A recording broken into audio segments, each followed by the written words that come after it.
Hello friends, welcome back to नैंसरी classes. नैंसरी classes में आप सभी का स्वागत है। आप सभी लोग यहाँ पर उत्तर प्रदेश सामान्य अध्ययन पढ़ रहे हैं। तो चलिए आज के प्रश्नों की शुरुआत करते हैं। पहला क्वेश्चन है आज का आपका कि उत्तर प्रदेश में कुल कितने वन्यजीव अभ्यारण्य हैं। ऑप्शन हैं आपके 24, 25, 26, इनमें से कोई नहीं। आपके यूपी में वन्यजीव अभ्यारण्यों की संख्या पूछी जा रही है आपसे, तो वो है आपकी 25। यूपी में टोटल 25 वन्यजीव अभ्यारण्य हैं। कितने हैं? 25 है। वहीं भारत में कुल वन्यजीव अभ्यारण्यों की संख्या कितनी है? तो भारत में वन्यजीव अभ्यारण्यों की संख्या है 543। ठीक, याद रखना है कि भारत में 543 है, वहीं यूपी में आपकी 25 है। ठीक है, चलते हैं नेक्स्ट क्वेश्चन की ओर। अगला आपका क्वेश्चन है कि उत्तर प्रदेश का सबसे बड़ा वन्यजीव अभ्यारण्य है, वेरी वेरी इंपॉर्टेंट, कि यूपी में सबसे बड़ा जो वन्यजीव अभ्यारण्य है वो कौन सा है। ऑप्शन हैं आपके महावीर स्वामी वन्यजीव अभ्यारण्य, रानीपुर वन्यजीव अभ्यारण्य, हस्तिनापुर वन्यजीव अभ्यारण्य, या फिर इनमें से कोई नहीं। तो आपको बता दें कि आपका जो महावीर स्वामी वन्यजीव अभ्यारण्य है वो आपका ललितपुर जिले में है। कहाँ पर है? ललितपुर जिले में है। लोकेशन भी आपको याद रखनी है, क्योंकि जो इम्पोर्टेंट वन्यजीव अभ्यारण्य है वो आपके इस वीडियो में और नेक्स्ट वीडियो में कवर हो जाएंगे। आपको बस उतने ही वन्यजीव अभ्यारण्य याद रखने हैं, यूपी के सारे याद नहीं रखने हैं। ठीक है, रानीपुर वन्यजीव अभ्यारण्य आपका चित्रकूट में है। कहाँ पर है? चित्रकूट में है। ठीक, वहीं पर आपका हस्तिनापुर जो वन्यजीव अभ्यारण्य है, हस्तिनापुर वन्यजीव अभ्यारण्य आपका मेरठ में है। ठीक,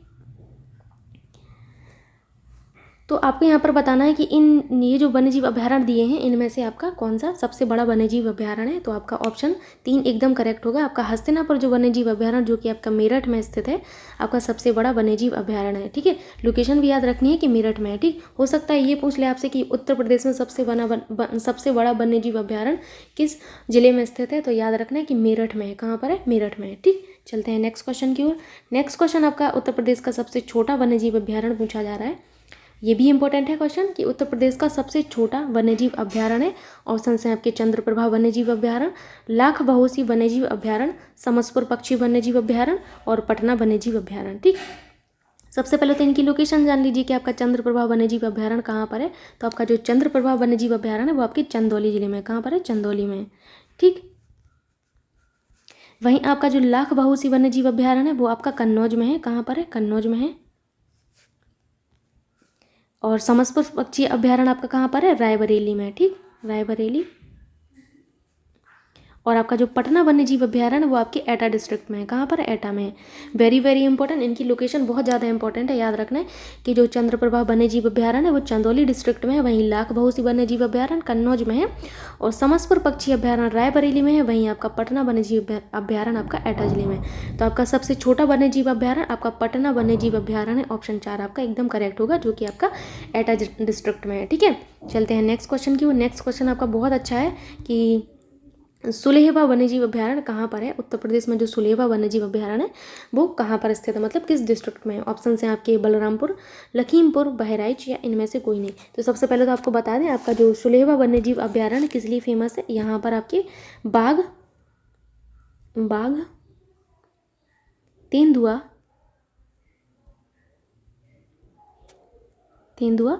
और आपके भालू, ये जो जीव है यहाँ पर पाए जाते हैं। तो जो सुलेहवा वन्यजीव अभ्यारण्य है वो आपका बलरामपुर जिले में है। कहाँ पर है? बलरामपुर में। ऑप्शन 1 आपका एकदम करेक्ट होगा। ठीक है, चलते हैं नेक्स्ट क्वेश्चन की ओर।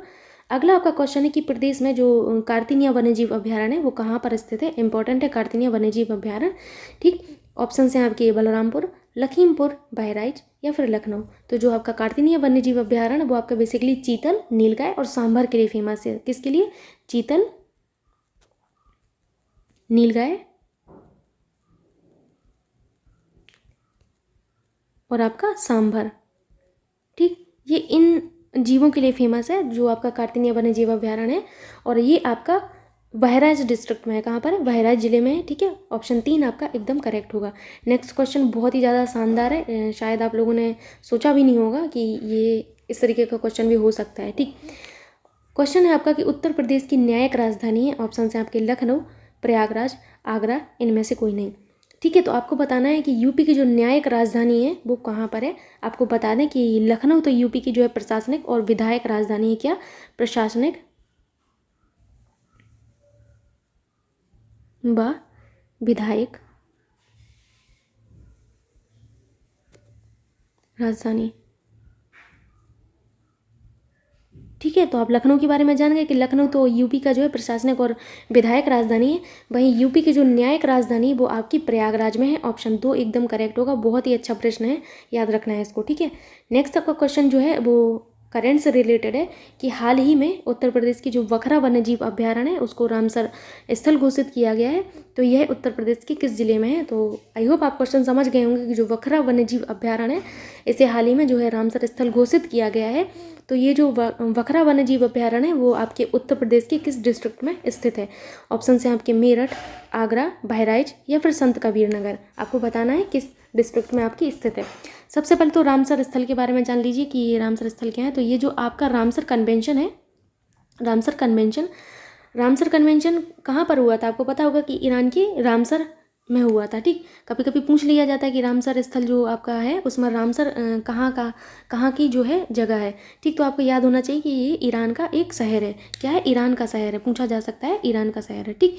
तो रामसर जो है आपका ईरान का शहर है, ईरान के शहर,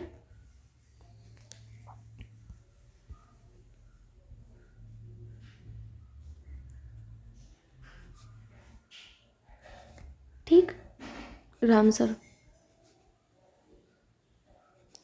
ठीक है। याद रखना है आपको कि जो ईरान का शहर है रामसर, उसमें 2 फरवरी 1971 को एक सम्मेलन हुआ था। कब हुआ था? 2 फरवरी 1971 में हुआ था, एक सम्मेलन हुआ, ठीक। इस सम्मेलन में हुआ क्या कि इस सम्मेलन में वेटलैंड से संबंधित एक समझौता हुआ। तो इस समझौते को जो है 21 दिसंबर मतलब 21 दिसंबर आपके और 1975 को जो है प्रभावी किया गया। तो आपका जो रामसर कन्वेंशन है वो प्रभावी कब हुआ? 21 दिसंबर 1975 को। वहीं जो ये रामसर समझौता हुआ वो कब हुआ? 2 फरवरी 1971 को। बहुत इंपॉर्टेंट डेट्स हैं दोनों, ठीक। कि ये जो रामसर कन्वेंशन है प्रभावी कब हुआ, याद रखना है आपका, प्रभावी हुआ 1975 में हुआ, ठीक है। क्वेश्चन पूछा जाता है आपसे कि रामसर कन्वेंशन कब प्रभावी हुआ, कब लागू हुआ? तो 1975 को लागू हुआ था। वहीं आपको पता होगा कि 2 फरवरी आपका किस रूप में सेलिब्रेट होता है? तो वो आपका आर्द्रभूमि दिवस के रूप में सेलिब्रेट होता है, ठीक। आर्द्रभूमि दिवस के रूप में सेलिब्रेट किया जाता है आपका 2 फरवरी, ठीक है। तो यहाँ पर आपको बताना था कि जो आपका वखरा वन्यजीव अभ्यारण्य है वो कहाँ पर है, किस डिस्ट्रिक्ट में है आपका? तो आपका होगा ऑप्शन 4। ये जो है वखरा वन्यजीव अभ्यारण्य आपका संत कबीर नगर में है, ठीक है। कहाँ पर है? संत कबीर नगर में। आपका ऑप्शन 4 एकदम करेक्ट होगा, ठीक है। चलते हैं नेक्स्ट क्वेश्चन की ओर। नेक्स्ट क्वेश्चन है आपका कि उत्तर प्रदेश में वर्तमान में रामसर स्थलों की कुल संख्या कितनी है? आपको बताना है कि जो यूपी है उसमें वर्तमान में जो रामसर स्थल हैं टोटल वो कितने हो चुके हैं? आपके ऑप्शन हैं 8, 10, 12 या फिर 7। तो आपकी जो वर्तमान में रामसर स्थलों की संख्या यूपी में है वो 10 हो चुकी है। कितनी? 10 हो चुकी है। ऑप्शन 2 एकदम करेक्ट होगा। नेक्स्ट क्वेश्चन भी आपका बहुत अच्छा है कि यूपी की जो पहली रामसर स्थल है वो कौन सी घोषित की गई थी? ऑप्शन हैं आपके नवाबगंज पक्षी अभ्यारण्य, सांडी पक्षी अभ्यारण्य, समसपुर पक्षी अभ्यारण्य या फिर ऊपरी गंगा नदी। तो पहले तो यही पता होना चाहिए कि नवाबगंज पक्षी अभ्यारण्य कहाँ पर है। तो नवाबगंज जो आपका पक्षी अभ्यारण्य है वो आपके उन्नाव डिस्ट्रिक्ट में है। कहाँ पर है? उन्नाव डिस्ट्रिक्ट में है। वहीं आपका जो सांडी पक्षी अभ्यारण्य है वो आपका हरदोई डिस्ट्रिक्ट में है, ठीक है, हरदोई में है। और आपका जो ये है समसपुर पक्षी अभ्यारण्य ये आपका रायबरेली में है, ठीक है। लोकेशन बहुत इंपॉर्टेंट है। ये जो इम्पोर्टेंट है वो आपके 2 वीडियोस में कवर हो जाएंगे। आपको वही याद रख लेना है खाली, बस इतने में ही आपका काम हो जाएगा और आपका जो भी एग्ज़ाम होगा उसमें इन्हीं में से फंस जाएगा, ठीक। तो यूपी की जो पहली रामसर स्थल थी वो थी आपकी ऊपरी गंगा नदी। वेरी वेरी इंपॉर्टेंट, ऊपरी गंगा नदी आपकी यूपी की पहली रामसर स्थल थी, ठीक है। चलते हैं नेक्स्ट क्वेश्चन की और आपका करंट से रिलेटेड है कि हाल ही में जो हैदरपुर आर्द्रभूमि है, हैदरपुर आर्द्रभूमि इसको रामसर साइट के रूप में मान्यता दी गई है। यह किस राज्य की है? ऑप्शन हैं आपके केरल, त्रिपुरा, उत्तर प्रदेश या प्रदेश नहीं है, प्रदेश है, ठीक है, झारखंड। तो आपको बता दें जो हैदरपुर आर्द्रभूमि है वो हाल ही में उत्तर प्रदेश की रामसर साइट के रूप में इसको मान्यता दी गई है। कहाँ की? यूपी की है। यूपी में किस डिस्ट्रिक्ट में है ये भी आपको याद रखना है। ये मुजफ्फर बिजनौर की सीमा पर है। कहाँ पर है? मुजफ्फर बिजनौर की सीमा पर, ठीक, मुजफ्फरपुर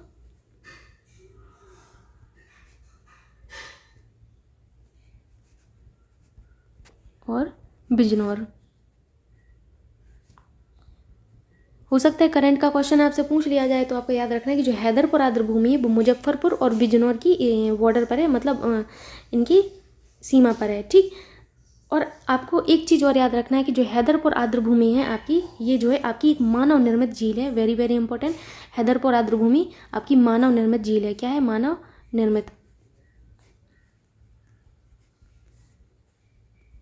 ठीक, जिसे अभी हाल ही में रामसर साइट के रूप में घोषित किया गया है। ठीक, ये जो है आपकी 1984 में बनी थी। कब बनी थी? 1984 में आपकी बनी थी। ठीक, आई होप यहाँ पर आप समझ गए होंगे। आपका ऑप्शन 3 एकदम करेक्ट होगा। ये हैदरपुर आर्द्रभूमि जो है आपकी, जो रिसेंट में ही रामसर साइट के रूप में घोषित की गई है, वो आपकी यूपी की है। ठीक है, चलते हैं नेक्स्ट क्वेश्चन की ओर।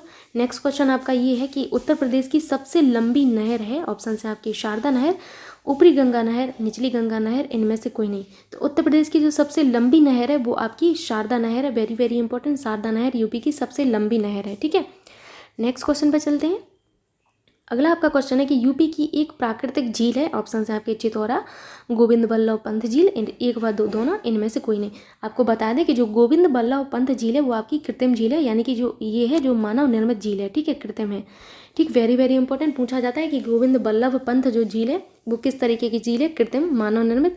ऑप्शन और भी दे दिए जा सकते हैं आपको, तो याद रखना कि ये कृत्रिम झील है। वहीं चितौरा जो झील है आपकी यूपी की एक जो है प्राकृतिक झील है। ठीक है, क्या है? प्राकृतिक झील है चितौरा। आपका आंसर सही होगा। ठीक है, चलते हैं नेक्स्ट क्वेश्चन की ओर। अगला आपका क्वेश्चन है कि देश की सबसे लंबी नदी गंगा जो है उसकी लंबाई यूपी में कितनी है? और आपको क्वेश्चन अच्छे से समझना है कि जो गंगा नदी है उसकी यूपी में लंबाई कितनी है। ऑप्शन है आपके 1000 किलोमीटर, 2000 किलोमीटर और 1410 किलोमीटर, 1450 किलोमीटर। तो जो आपका गंगा नदी की लंबाई है यूपी में वो 1450 किलोमीटर है। ऑप्शन 4 आपका एकदम करेक्ट होगा। ठीक है, चलते हैं नेक्स्ट क्वेश्चन की ओर।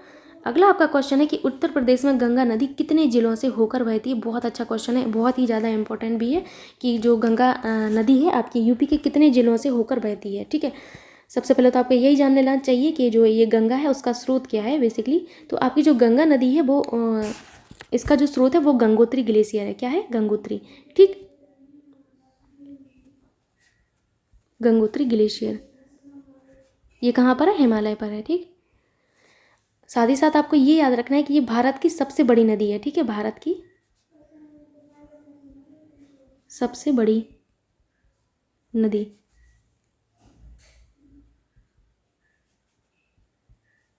ठीक है, एक पॉइंट और आपको याद रखना है, भारत और बांग्लादेश में बहती है। कहाँ कहाँ पर बहती है आपकी गंगा नदी? कहाँ बहती है? कौन दो देशों में बहती है? भारत और बांग्लादेश। पूछा जाता है कि जो गंगा नदी है किन दो देशों में बहती है, तो आपको याद रखना है कि आपकी भारत और बांग्लादेश दो देशों में बहती है। ठीक है,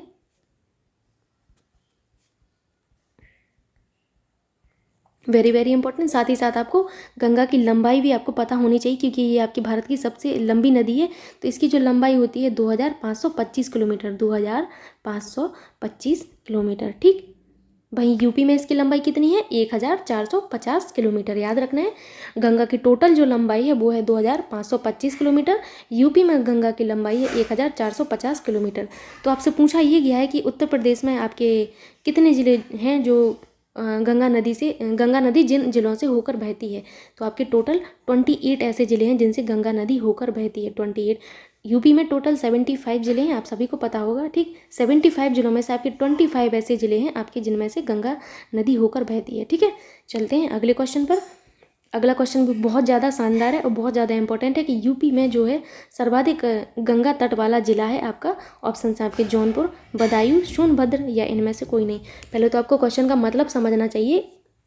क्वेश्चन का मतलब ये है कि गंगा नदी के तट पर आपके बहुत सारे ज़िले स्थित हैं, तो उनमें से ऐसा कौन सा ज़िला है जिसमें से गंगा नदी सर्वाधिक लंबाई मतलब है, जिस आपकी जो गंगा नदी है किस ज़िले में सर्वाधिक लंबाई है गंगा नदी की। ठीक, तो आपको यहाँ पर बताना है। तो आपका जो ऑप्शन 2 है वो एकदम करेक्ट होगा। बदायूं में जो है आपकी गंगा नदी की लंबाई सबसे ज़्यादा है। ठीक है, चलते हैं नेक्स्ट क्वेश्चन की ओर। नेक्स्ट क्वेश्चन आपका अच्छा है कि रामगंगा, यमुना, टोंस, वरुणा, अस्सी, गोमती, सरयू, गंडक, कोसी और कर्मनासा, ये सारी जो नदियां हैं वो किसकी सहायक नदियां हैं? ऑप्शन है आपके गंगा, यमुना, गंडक या फिर इनमें से कोई नहीं। तो जो रामगंगा है, यमुना है और टोंस, वरुणा, अस्सी, गोमती, सरयू, गंडक, कोसी, कर्मनासा, ये सारी नदियाँ आपकी गंगा की सहायक नदियाँ हैं, जिनमें से आपकी जो यमुना नदी है, जो यमुना है वो गंगा की सबसे बड़ी सहायक नदी है। ठीक है, गंगा की सबसे बड़ी, कई बार प्रश्न पूछा जाता है परीक्षाओं में कि गंगा की सबसे बड़ी सहायक नदी कौन सी है।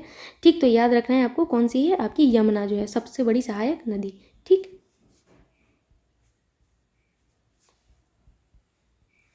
ठीक है, चलते हैं नेक्स्ट क्वेश्चन की ओर। नेक्स्ट क्वेश्चन भी आपका बहुत अच्छा है कि केंद्र सरकार ने गंगा को राष्ट्रीय नदी का दर्जा कब दिया। ऑप्शन है आपके 4 नवंबर 2002, 4 नवंबर 2003, 4 नवंबर 2005 या फिर 4 नवंबर 2008। तो आपको बताना है कि केंद्र सरकार ने गंगा नदी को राष्ट्रीय नदी का दर्जा कब दिया। तो आपको बता दें कि आपकी जो गंगा नदी है उसको राष्ट्रीय नदी का दर्जा आपका 4 नवंबर 2008 को दिया गया। 4 नवंबर 2008 आपको याद रखना है, ठीक है। अगर आप डेट याद नहीं रख पा रहे तो कम से कम ईयर याद रख लें कि 2008 में आपकी गंगा नदी को जो है राष्ट्रीय नदी का दर्जा दिया गया था। ऑप्शन 4 एकदम करेक्ट होगा, ठीक है। चलते हैं नेक्स्ट क्वेश्चन की ओर। अगला आपका क्वेश्चन है कि हिंडन, सिंध, चंबल, बेतवा, केन, मंदाकिनी किसकी सहायक नदियां हैं। ऑप्शन है आपके गंगा, यमुना, गंडक या इनमें से कोई नहीं। तो ये जो है हिंडन, सिंध, चंबल, बेतवा, केन, मंदाकिनी आपकी यमुना नदी की सहायक नदियां हैं। किसकी? यमुना नदी की सहायक नदियां हैं। आपको यमुना नदी के बारे में पता होना चाहिए कि यमुना नदी कहाँ से निकलती है। तो इसका जो उद्गम स्रोत है वो है आपका यमुनोत्री ग्लेशियर। यमुनोत्री ग्लेशियर में कहाँ? बंदरपुंछ चोटी से। कहाँ पर? बंदरपुंछ चोटी से,